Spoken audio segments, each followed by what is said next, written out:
జనులు ఏదో ఒక వ్యాపకంలో నిమగ్నులై ఉంటారు.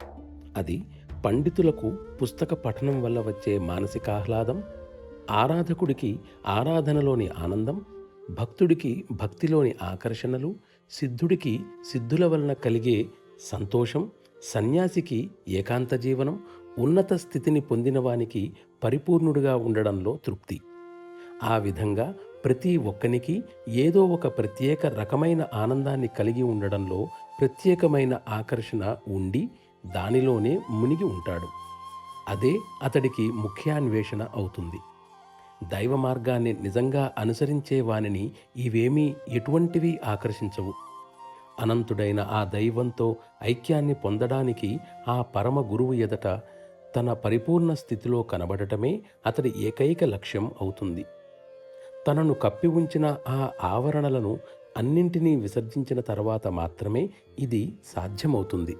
నా సమర్థ గురువర్యుల పవిత్ర పాదాల వద్దకు చేరినప్పుడు నేనీ విషయాలన్నింటి పట్ల అంధుడిగా ఉన్నాను.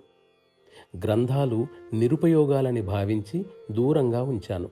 కేవలం ఆయనలో మాత్రమే నాకు ఆసక్తి ఉండేది. ప్రపంచానికి చెందింది ఏదీ కూడా నన్ను ఆకర్షించలేకపోయింది. ఈ ప్రపంచంలో ఆసక్తిని కలిగి ఉండి ఆనందాన్ని పొందుతున్నంత వరకు అందులో మళ్ళీ మళ్ళీ జన్మించటాన్ని ఎన్నటికీ అధిగమించలేము. కానీ బలవంతంగా ప్రపంచం నుండి శారీరకంగా తెగత్రింపులు చేసుకోవడం దానికి ఏ విధంగానూ పరిష్కారం కాదు. ఈ రెండింటిలో ఏ ఒక్కదాన్నైనా మనం అలక్ష్యం చేసినట్లయితే మన లక్ష్యం నెరవేరదు.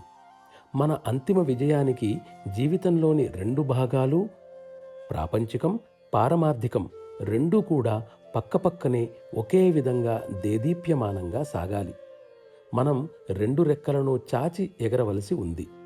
భగవంతుడు అరణ్యవాసి అయినట్లుగా ఆయనను అరణ్యం మధ్యలోనే అన్వేషించాలనే ప్రజా విశ్వాసం వ్యర్థం, అర్ధరహితం కూడా.